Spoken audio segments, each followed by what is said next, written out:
What's up, guys? Back here with another video for you. I have a all-metal update this time. Rare. It hasn't been happening as much lately, but you know, a lot of this is this is all Christmas hauls. So I got a decent amount of metal, and then I'm actually going to wind up doing an all non-metal video as well, just for fun. You know, why not? So I'm just going to cut right into it. We're listening to Thy Primordials, The Heresy of an Age of Reason. Swedish, melodic, black metal. This era got a little death metal-y too. There's the dorks themselves. But yeah, it's good stuff. I like Thy Primordial a lot. Their first two, I think, were better than this one, but you know, whatever. So, first thing I got here is another Swedish band. This is Mystic Prophecy with Sabotage Soul. This is a Swedish kind of thrash metal, power metal mixed together type of sound. This is actually a pretty good mix here. Like Assassin, that band from the 80s, Running Wild, Ed Guy, stuff like that. That's the label they're signed to. And then they have this really weird packaging in here where it's just like black plain sleeves holding the CD. There as well, and then there's a nice little there as well, and then there's a nice little digibook there.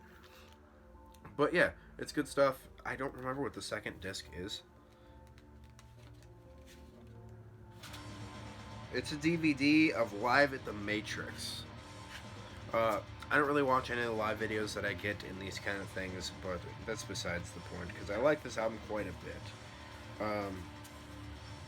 Yeah, it was a blind buy from my girlfriend. She just went and picked it out for me. Next up is going to be the band Tyr with their album Ragnarok. I'm sure you guys have all heard Tyr before. I feel like it's an acquired taste. The vocals kind of weren't my thing at first, but I kind of started to understand it listening to like the later era Bathory stuff and Falkenbach and bands like that.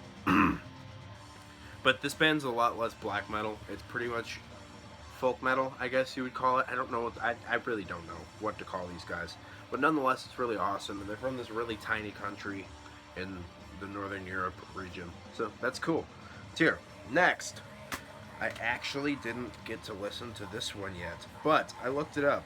It's a band called Syrach, S-Y-R-A-C-H. I'm not 100% sure how to pronounce that, and the album is A Dark Burial. So I looked at it. These three were blind buys from my girlfriend. She threw them in my stocking for Christmas. But this one here, I thought it was going to be black metal just looking at it. I mean, come on now, the hoods and all that. But it turns out it's actually Death Doom. So I'm really excited to hear it. And it's really... like the lyrical themes are like, you know, depression and all that kind of stuff, and then you look in the back and it's like songs like A Dark Burial, A Mourner's Kiss, In the Darkness I Sigh, stuff like that. You know, it's going to be like some kind of funeral doomy stuff. So, or just some depressive death doom, kind of like that band Lost. So, we'll see how that goes. Next, something that's long overdue. I should have had this one a long time ago. This is the Under a Funeral Moon digibook reissue from Peaceville with the commentary disc. I was holding out for those, and they were never a good enough price to make me actually just pull the trigger on them. But I'm a huge fan of these. I love the Fenris commentary. The guy's so much fun to listen to. I liked his podcast on SoundCloud. If you haven't listened to it before, definitely download the SoundCloud app and go listen to that if you don't have it already. But yeah, you know, it's a classic record. Y'all heard this a million times. Next, Blind Guardians, Follow the Blind.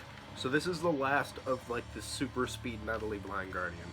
This is the last like like Razor style, Evil Invader style of this band.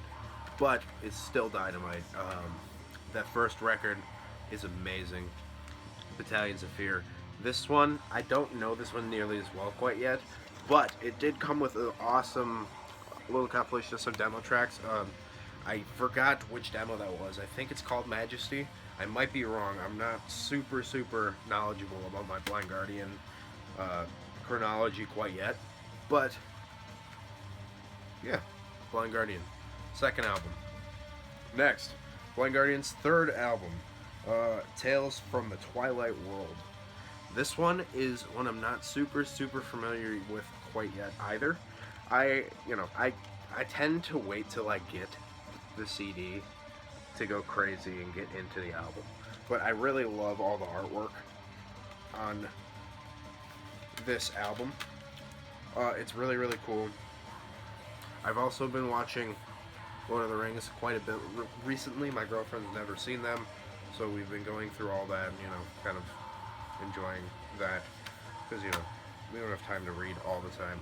But yeah, Blind Guardian.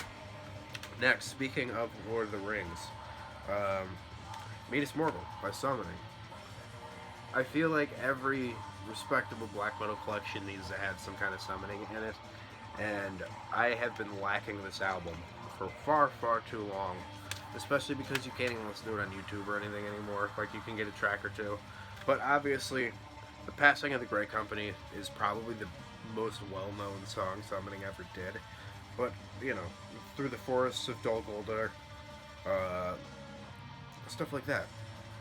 Dynamite record, and, who doesn't love that album cover? Whatever. You've all heard a million things about it. Now, literally, I'm not breaking ground with anything here, but these are just things I'm pretty much filling in holes. So I'm probably not going to do a list for 2020, considering I couldn't even tell you an album that came out in 2020 that I bought, besides, like, To Know God Shall I Kneel by Barbarian. I don't remember if that was 2020 or 2019. But either way, I'm not going to do that. I've mostly just been filling in holes in my collection this year. So this is Show No Mercy by Slayer. I was listening to Hell Awaits the other day. I got in a Blind Guardian kick, and then it produced a thrash metal mood for me. So I went on Amazon and picked up some stuff. Yeah, Show No Mercy, it's a classic Slayer record. It's really epic, with songs like Metal Storms facing the Slayer. Stuff like that is, like, really cool. This is the kind of stuff that I can picture, like, playing the old Doom game too. Stuff like that. Good stuff. And obviously, I just haven't had this. It's Rain and Blood. By the time I started collecting CDs, I already knew this album so well. I could pretty much, like, sing all the words to it.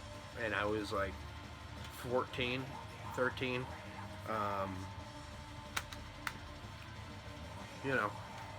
So I just never bought it, especially because you can never find it for a good price. But yeah, Rain and Blood. Honestly, there's only like one track that I don't adore in here, and it's Epidemic. I've never thought it was that awesome of a song. I'm not sure if anybody else thinks it's a skip track. If you do, let me know. Next, just a hole plugger, Hidden Treasures by Megadeth. I don't know if I'm ever actually going to play this. It might just be my inner collector forcing me to purchase it. It's even got a broken jewel case, and I'm probably not going to remember to replace it. But, it's this later era of Megadeth that's just kind of meh at best. It's gross. But at least it's got that Paranoid cover and No More Mr. Nice Guy. I don't know if this is an all covers album. I don't know much about this one, honestly. I'll figure it out eventually. And these two, I have these and I got rid of them, and it's just like, sometimes you get in the mood for butt rock. So, Guns N' Roses, Use Your Illusion Part 1 and 2. You gotta, sometimes you just gotta have some hair metal in the day. That's all I could say for it. So that's gonna be it for this one, guys. It's been pretty quick, and then the next update is gonna be all not metal. So, I'll see you guys next time. Okay, very soon.